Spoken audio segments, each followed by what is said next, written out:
So let us start today the adverse drug reaction and its monitoring. We'll discuss the second part of this topic and we'll deal with the pharmacovigilance.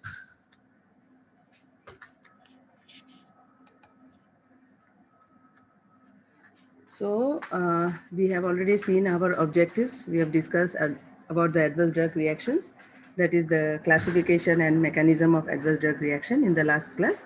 So today we'll deal with the monitoring and reporting of the adverse drug reaction, that is about the pharmacovigilance, and will deal with the detection of adverse drug reaction, reporting of adverse drug reaction, analysis of adverse drug reaction, that is the causality assessment, and the prevention of the adverse drug reaction. So we have already seen that whenever there is an unexpected event in a patient who is on a drug therapy, we must give check on whether this adverse drug reaction is due to a drug, or is it due to some pre-existing disease, or because of some new disease. So we must check all the possibilities, and here we can understand by an example, like if you give a drug like aspirin or indomethacin, and this can precipitate an attack, asthmatic attack on a patient of asthma. So, so this is the correlation, that a drug we are giving and we know that it can precipitate an asthmatic attack in a patient of asthma. Or for example, if we give this anti-pseudomonal penicillin, so the high sodium content in the anti-pseudomonal penicillin that can precipitate the heart failure. So we must we must evaluate all the possibilities, and we must see that why the unexpected event has taken place in the patient who is on a drug therapy. So we are going to discuss about the adverse drug reaction monitoring and reporting. This is also, we know, this is the drug safety surveillance, or it is also known as the pharmacovigilance.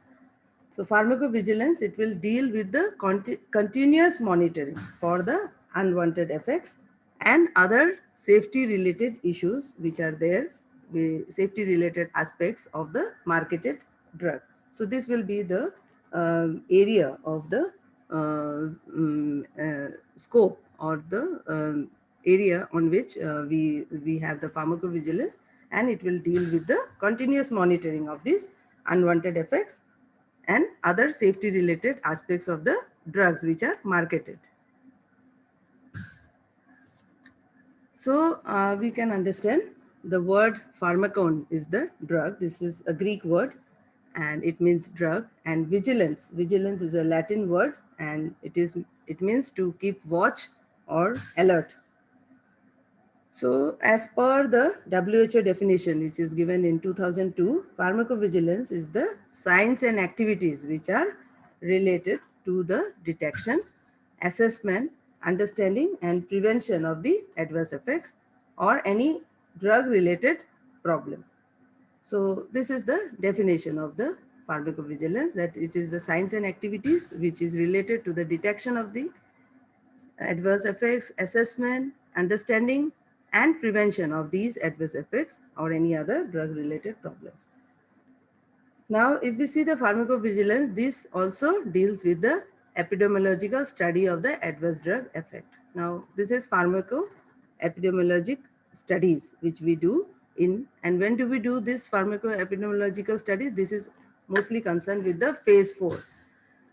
Phase 4 is the post-marketing surveillance. So this phase 4 study is basically is related to the pharmacoepidemiological study, and in this we are doing the observational cohort studies, or we are doing the case control studies. So observational cohort studies, you know very well, these are the prospective studies, just like the prescription event monitoring we do.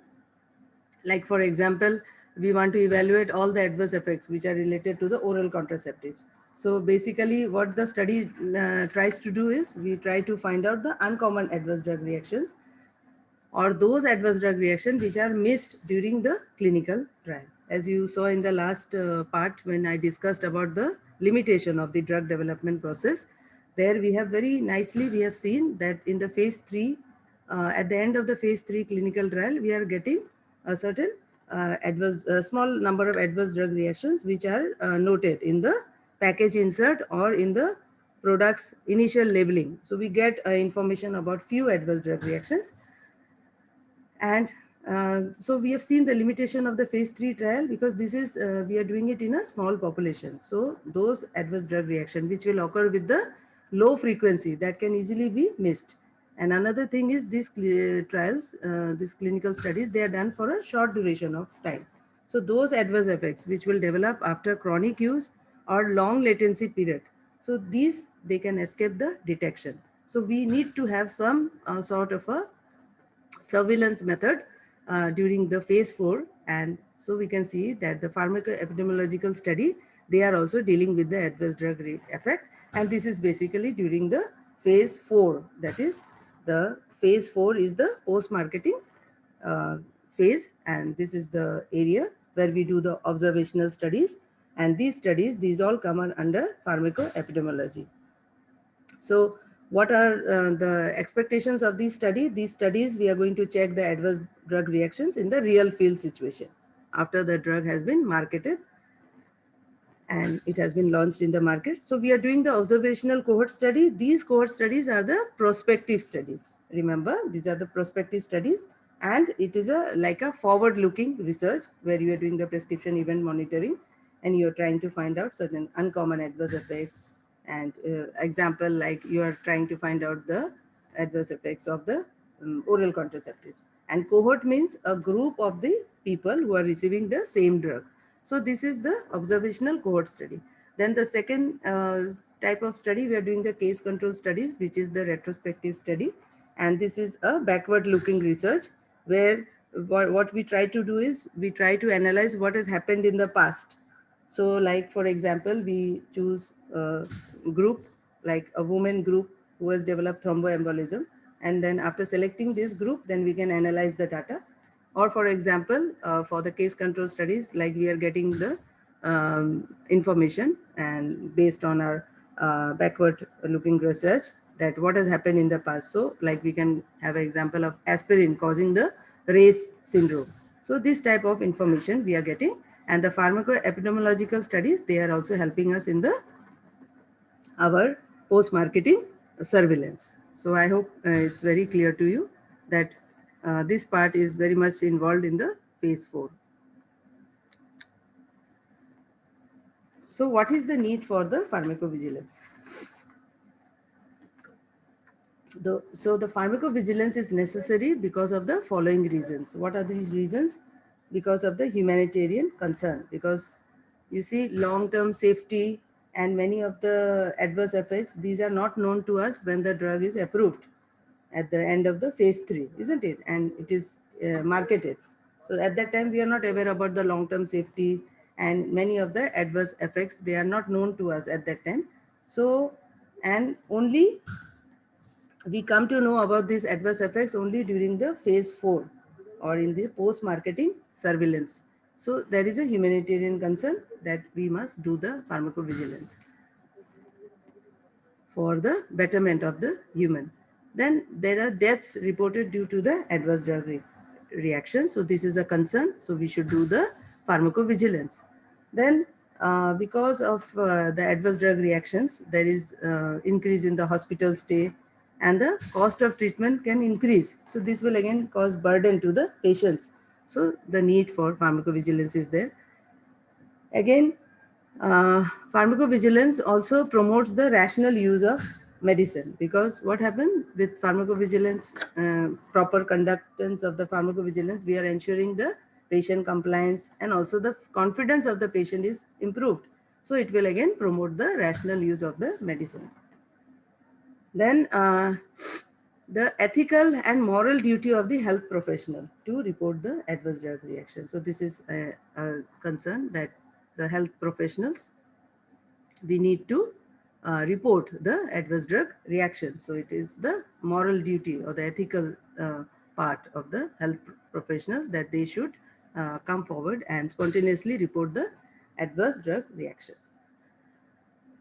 Again, there are some thing in the context of country like India, there is need for pharmacovigilance because we have a wide population. with vast ethnic variation. There is different disease prevalence pattern. Also, we are having the parallel practice of different systems of allopathy, homeopathy, Ayurveda. We know about all these different systems, and there is a difference also in the socio-economic status. So the patients can react differently. So basically, majority of these adverse drug reactions are preventable. So ultimate aim of the pharmacovigilance is that so that we can ensure the safe use of the medicines. Now let us see this how we do the monitoring of the adverse drug reaction. And this is the basic pharmacovigilance framework. And you can see the reporting, the first step, that is the detection and generation. So here we are having the reporting of the voluntary reporting by the health professional, and this is taking place during the post-marketing surveillance and other these methods we are using for the ADR monitoring. So after this reporting, we are having the phase of the data evaluation, and during this, the pharmacovigilance centers, they collect, they communicate and disseminate the adverse drug reaction data, and by linking with the hospitals as well as the practitioners. And we are also expected to provide expertise for assessing the causality and the severity of the adverse drug reaction. So reporting is done, then the evaluation, data evaluation is done. Then decision making and appropriate action. So we are getting all this information, some package inserts are there, certain warnings are issued and regulate by the regulatory agencies, and all information like whether the product recall has to take place or the market withdrawal. So changing in the labeling of the medicines, like indicating the restriction for use or certain statutory warnings, like maybe we get the black box warning, or we get certain precautions, or even withdrawal of the drug. So these decisions, they are done by the regulatory authorities.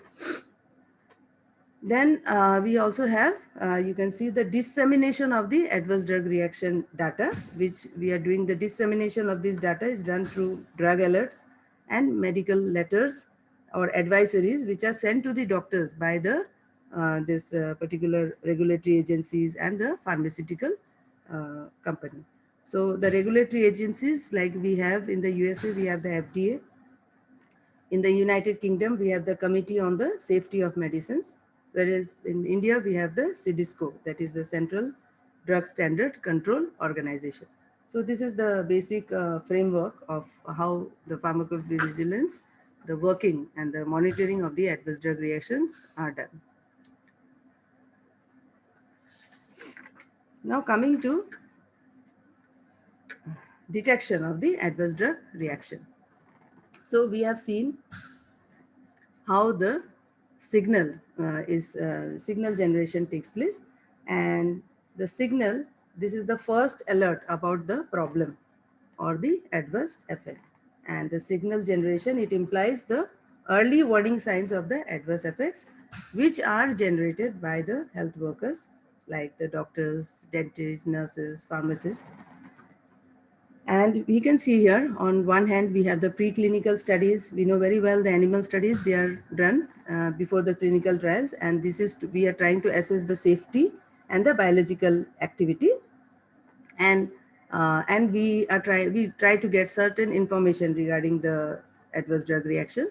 And so with that insight, we go, and once some of the agents are delineated, that these the agents which we can go in for the clinical trials. So phase 1, 2, and 3 clinical trials are conducted.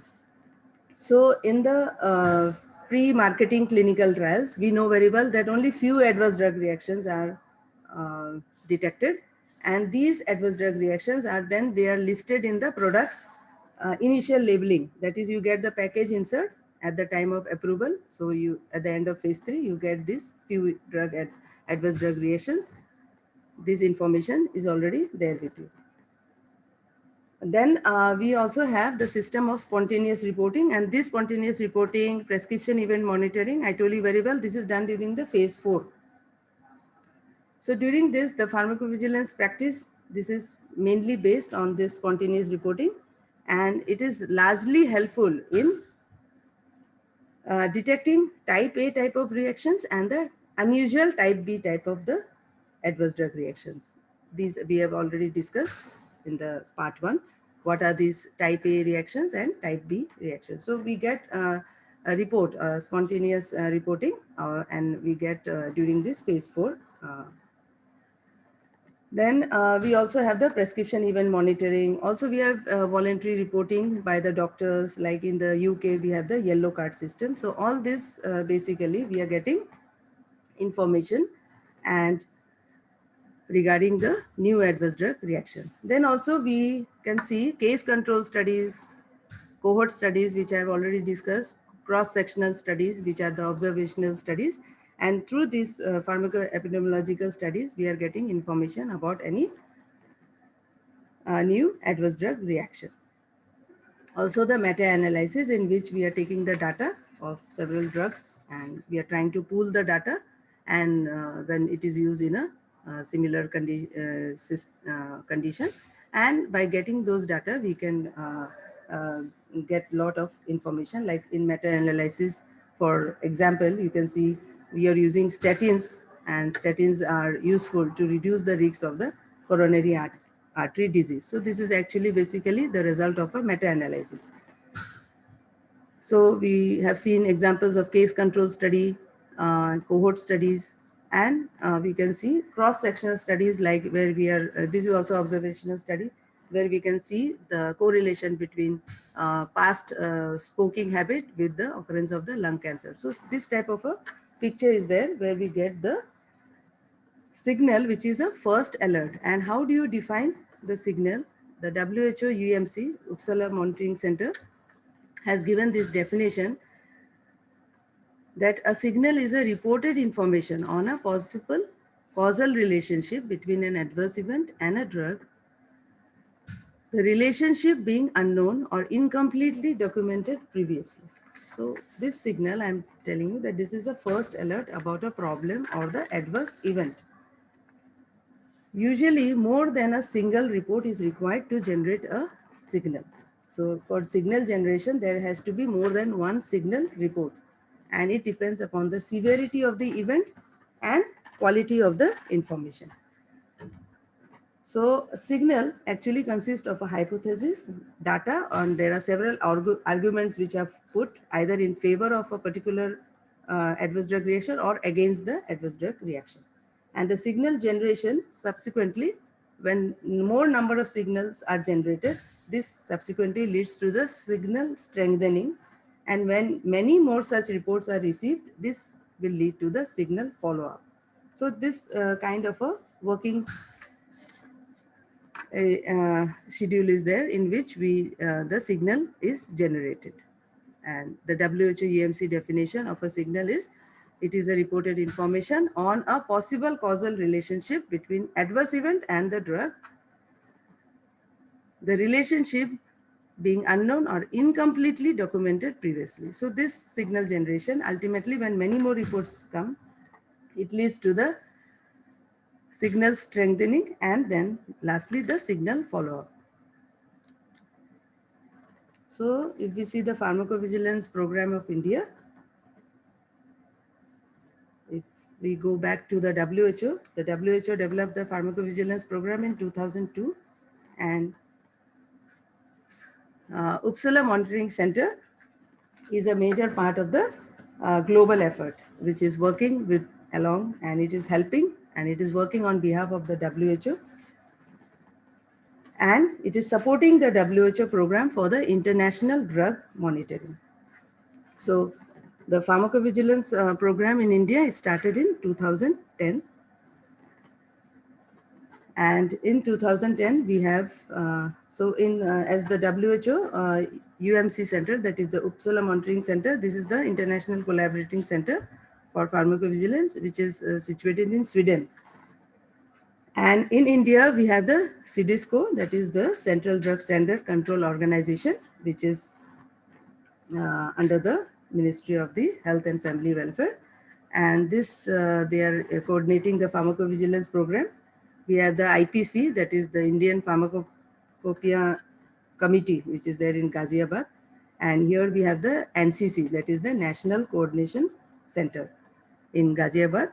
And this is known as so we have the Indian Pharmacopoeia Commission, and which has under it the National Coordination Committee, that is the NCC.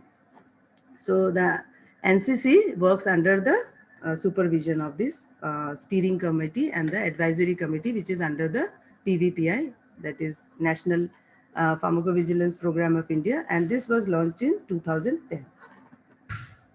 Then there are national centers of the PVPI, and we have certain peripheral centers, regional centers, and zonal centers for coordinating the activity of the pharmacovigilance. Like, for example, the ADR Monitoring Center of Government Medical College, Haldwani. So we are having this is the peripheral center, and it is also the regional center for the Kumaon region. And the zonal center is the for Uttarakhand, we have the AIMS Rishikesh. So in this way, the national centers, they coordinate with the ADR Monitoring Center, which are there in the periphery. And so what are the objectives of the pharmacovigilance program of India? These are certain advantage and objectives of this pharmacovigilance PVPI program of India, which was launched in 2010, to create a nationwide system for patient safety reporting, to identify and analyze the new signals, that is the adverse drug reactions from the reported cases, to analyze the benefit and risk ratio of the marketed medication, then to generate the evidence-based medicine information on the safety of these medicines. Also to support the regulatory agencies so that then decision making is facilitated and on the process of the use of these different medications. And also to communicate the safety information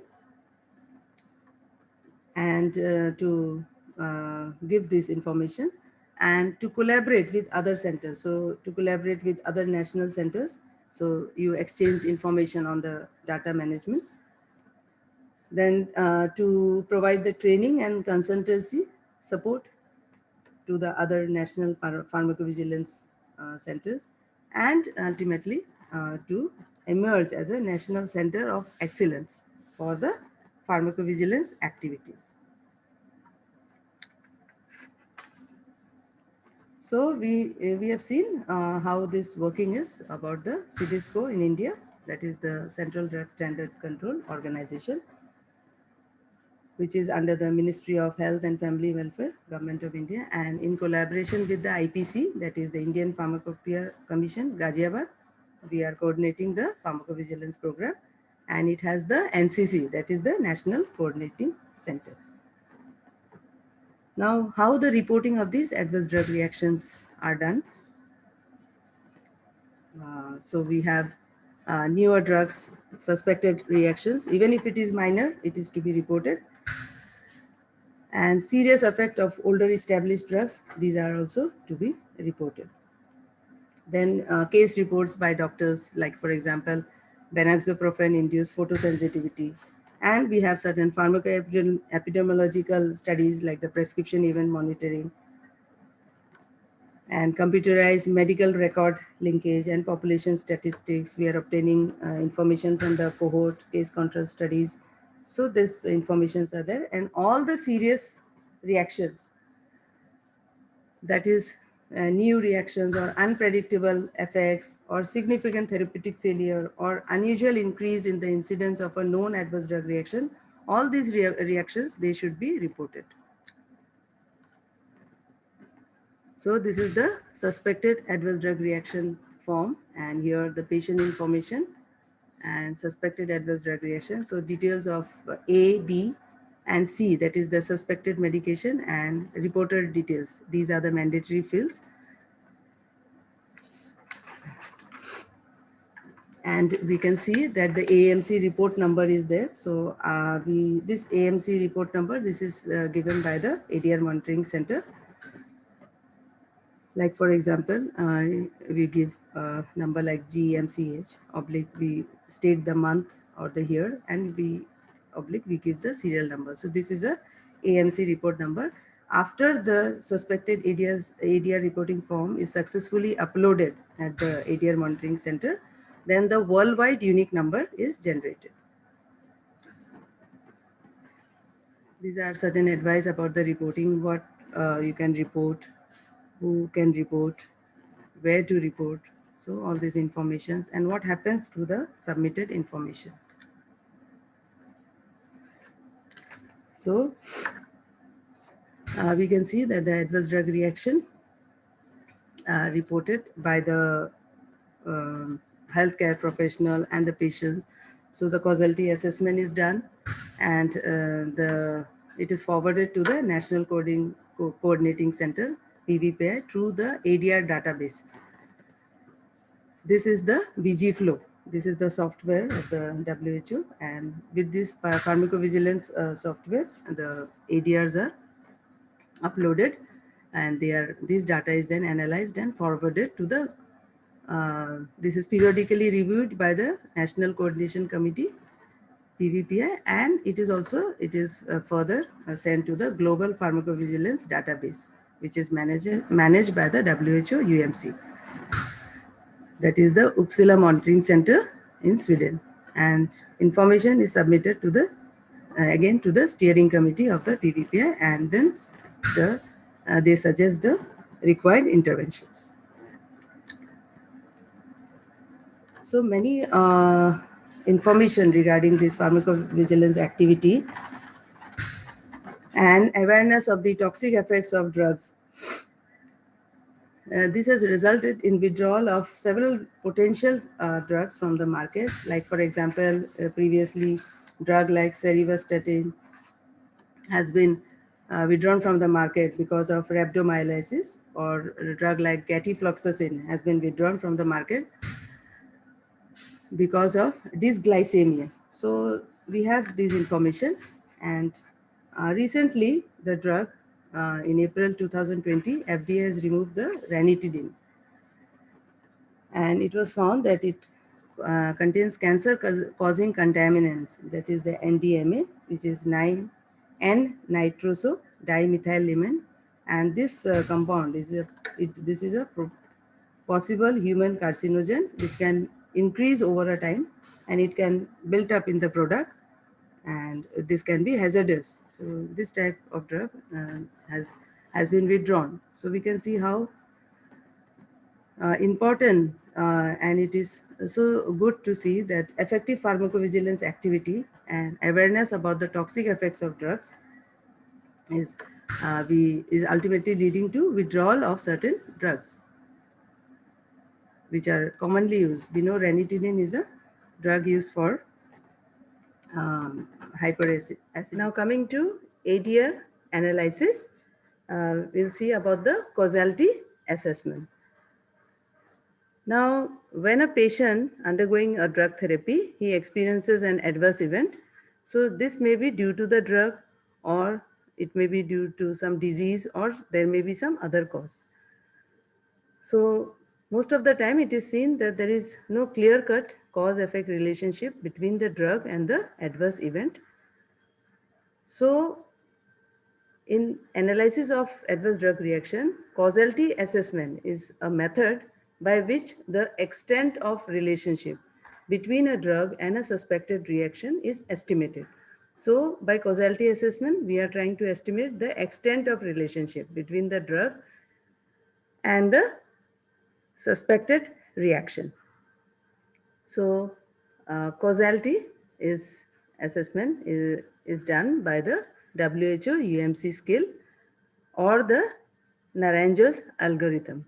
So we are doing the assessment of the adverse drug reaction by these scales. And the severity of the adverse drug reaction, we use the UMC modified Hartwig and Siegel severity assessment scale, in which we do the grading of the adverse drug reaction into the mild, moderate, and the severe adverse drug reactions. Also, preventability can also be assessed by the Shumock and Thornton preventability scale. So these are different methods of causality assessment, and by the opinion of the experts and clinical judgment, as well as by different introspection methods, we can analyze and we can establish a relationship between the drug and the suspected adverse drug event or the reaction. So now, causality is assessed on the basis of certain characteristics like the temporal relationship. Now, temporal relationship is the time sequence of event which is related to the drug administration. Secondly, we may have the previous knowledge, whether we have the knowledge that the drug is known to produce a particular event. Third, the D challenge. So in this, we can see that the event subsided on stopping the drug. And the fourth concept is the re-challenge. That is, event reappeared when the drug was given again. So these are certain criteria based on which the causality is assessed.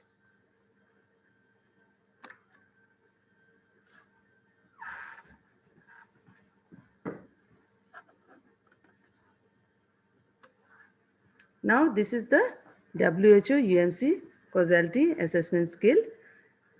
Causality is graded, and we can see the different causality term, certain or definite. In definite, the causality is proven. Then there is the term probable. In probable, though it is not proven, but the drug is a likely cause of the event. Then the term possible, causality term possible. Here the drug and other causes could be responsible. And unlikely or doubtful, the drug is unlikely to be the cause of the event. So in this way, we have the different grading of the causality, and different causality terms are used to based on these different criteria of the WHO UMC causality assessment scale. Again, here we can remember that I was talking about the temporal relationship, that is the time sequence of event is related to the drug administration. In this, all the four categories, that is certain or definite, probable, possible, and unlikely or doubtful. So all this will qualify in the temporal relationship. Then in the second category, that is previous knowledge about the drug, whether the drug is known to produce such an adverse event. In this, if it qualifies, then it may be either the definite, certain, or it can be the probable, or it can be the possible adverse drug reaction. The third criteria that I was talking about, that is D challenge, that is event subsided on stopping the drug. If this is the criteria which is fulfilled, then either the causality term could be either definite or it could be the probable. And the fourth criteria, that is re-challenge. In re-challenge, the event reappeared when the drug was given again. In this category, we have the fulfillment of the criteria for certain or the definite causality term. So this is the picture that in which we categorize into definite adverse drug reaction, or probable, possible, or unlikely or doubtful.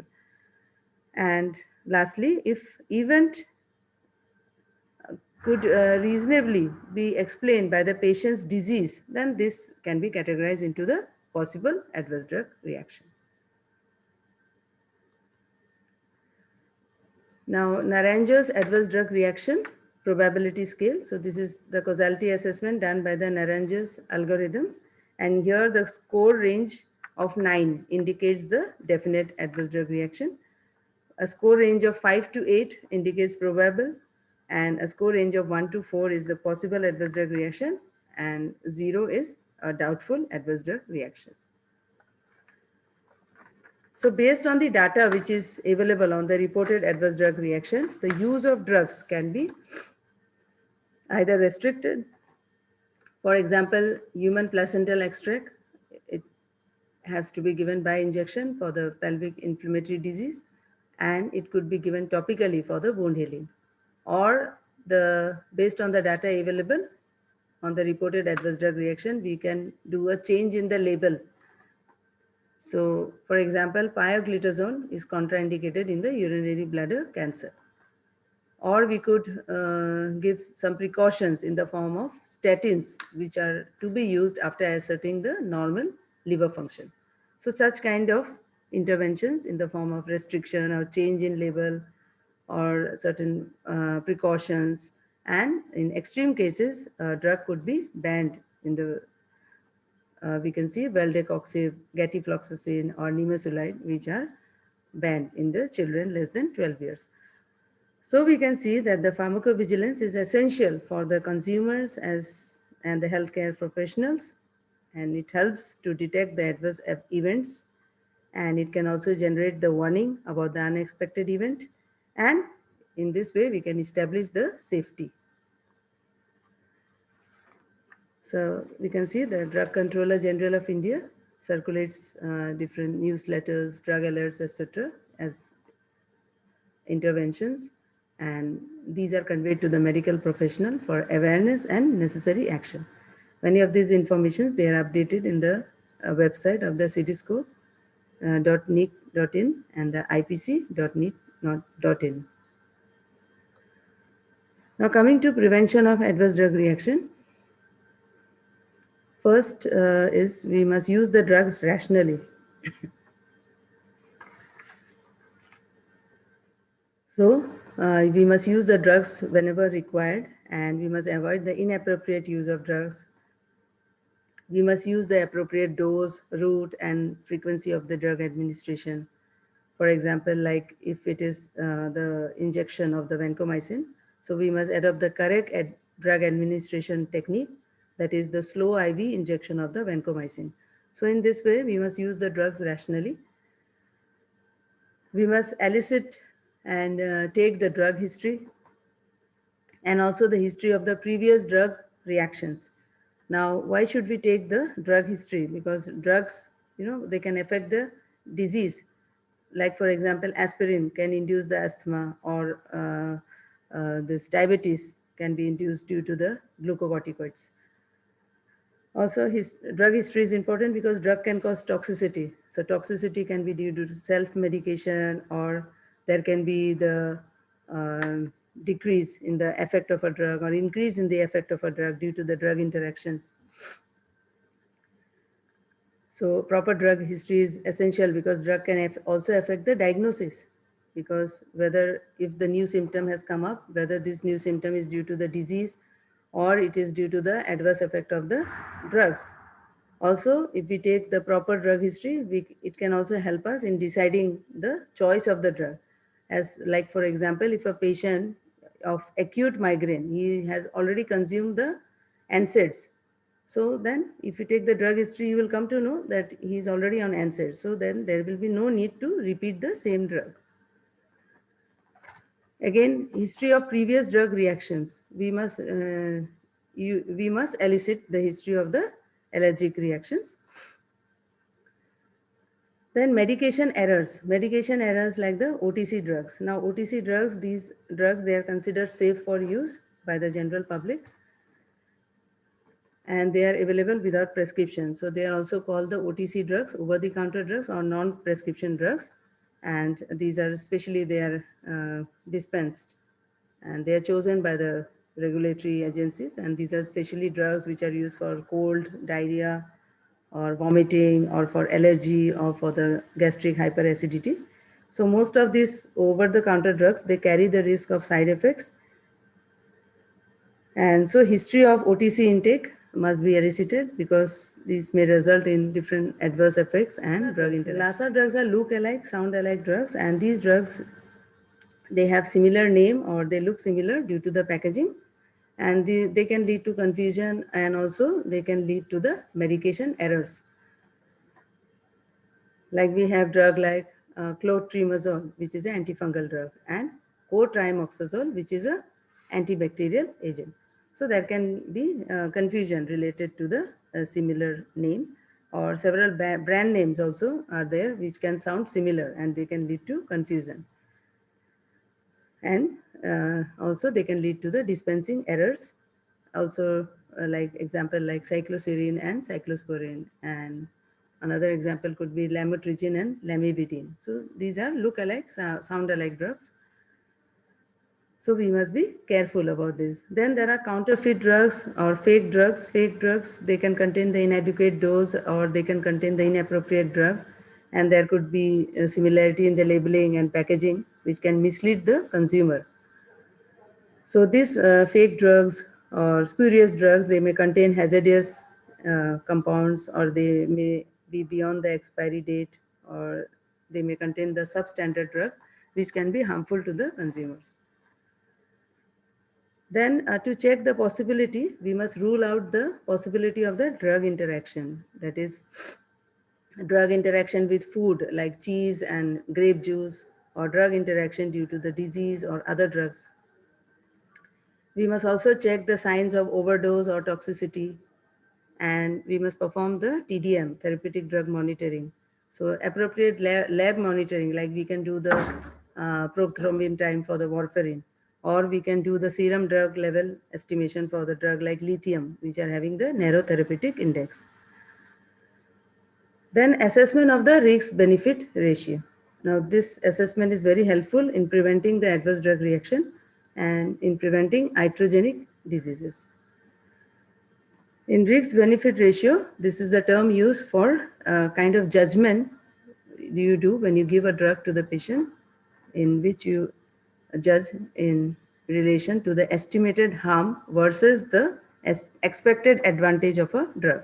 So the estimated harm of a drug could be adverse events, the cost of the drug, and inconvenience caused to the patient versus the expected advantage.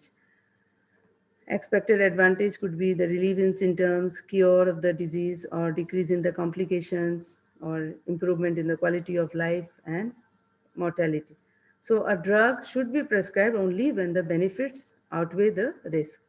So in this way, if we evaluate the benefits outweigh the risk, if we are able to evaluate it properly, many of the it can help in also by following all these methods of prevention of the adverse drug reaction.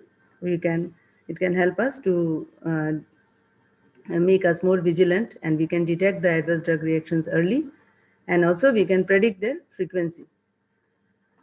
Further, we can have the safe and efficacious use of these medicines. And last but not the least, for prevention of adverse drug reaction, we must also remember that adequate information should be given to the patient, because the patient counseling is also important about the drug that you are giving to the patient. Also, to avoid other medications or the drugs from the older prescriptions without the advice, because all these can lead to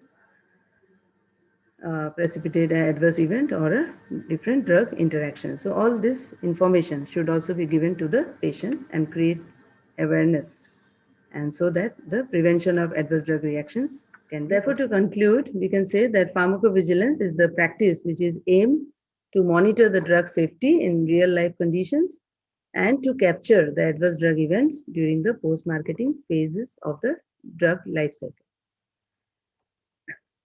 So the measures to improve the reporting of the adverse drug reaction is we can have some measures which can further improve the reporting of the adverse drug reaction by causing greater involvement of nurses, pharmacists, and consumers, making the process simpler, faster through the electronic means, to introduce the educational intervention training programs for the healthcare providers, as well as by spreading awareness about the reporting. So we can see that the practice of pharmacovigilance, this is ultimately aimed to monitor the drug safety and to capture adverse drug events during the post-marketing phase. And it is overall, it is responsible for good patient safety, which is the ultimate goal of the pharmacovigilance. So this is the severity assessment of adverse drug reaction by the modified Hartwig and Siegel severity assessment scale, which I discussed in the causality assessment.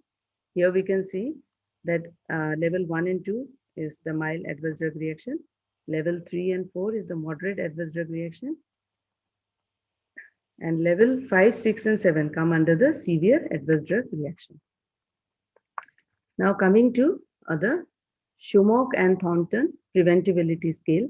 So preventability of adverse drug reaction also can be assessed by this particular scale, Shumock and Thornton preventability scale. And here it is graded as definitely preventable adverse drug reaction, probably preventable, or the not preventable adverse drug reaction. So the FDA, we have seen that they have estimated that there are about 3 lakh preventable adverse events which may occur in the hospitals. And why we have such a large number of preventable adverse events in the hospitals, mainly because of the confusing medical information. And it is seen that majority of the known adverse effect of the drug, they are preventable. Because if we take the adequate precaution, then while we are prescribing the drug, then because we know the known adverse effect of a particular drug, so most of the time it could be preventable. Moreover, many of the adverse drug reactions, when they occur, we know that they are either the type A reactions or the type B reactions. So accordingly, we can manage them. Like for type A reactions, which are reversible and manageable, we can reduce the dose. And for the type B reactions, we can stop the drug therapy. So in this way, we can prevent many adverse drug reactions. And lastly, the recurrence of the allergic reaction. Now, if allergic reaction is known, then the recurrence is also prevented. How it is preventable? Because if we take the proper drug history, and if the history of the drug allergy and the previous drug reaction is known to us, then this information can help us, and it is of utmost importance before prescribing any drug. So in this way, we can see that many of the adverse drug reactions, they are preventable. So these are the different references. And regarding the recent thing about the pharmacovigilance program of India, apart from the ADR monitoring of drugs, Pharmacovigilance Program of India, PVPI, also includes the hemovigilance, that is adverse events associated with blood transfusion. And it also includes the biovigilance, that is adverse event, which is related to the transplantation. And the scope of pharmacovigilance has recently, it has widened after 2015. We have also included the materiovigilance, that is adverse drug reactions which are occurring due to the biological devices. And the future proposals include the antimicrobial resistance monitoring centers. So we can see that adverse drug reactions, here you can see it can lead to hospitalization, it can increase the days of the hospital stay, and also it can increase the cost of the treatment. So we can say that the practice of pharmacovigilance definitely promotes the safe, efficacious use of drugs, and pharmacovigilance, therefore, it forms the basis for the rational use of medicines.